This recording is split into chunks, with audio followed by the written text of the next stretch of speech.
Welcome to the Slop Temple. We pray this video helps. You're ready to start. Wash and dry the skin so the cream can absorb.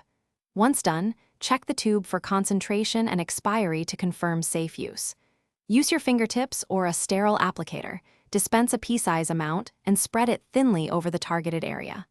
Be deliberate but gentle. Too much product wastes active ingredient and increases risk. Make sure to rub until the cream disappears into the skin, because even coverage lets the medication work evenly.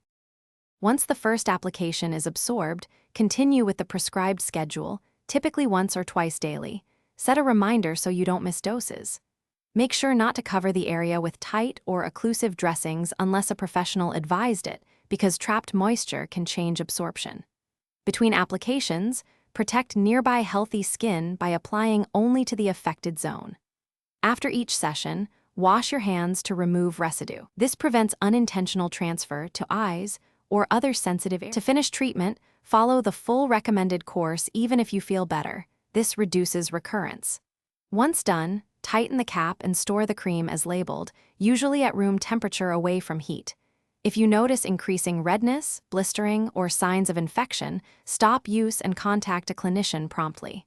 One key troubleshooting tip: if you get widespread irritation, wash the area with gentle soap and water, and seek guidance rather than increasing frequency or.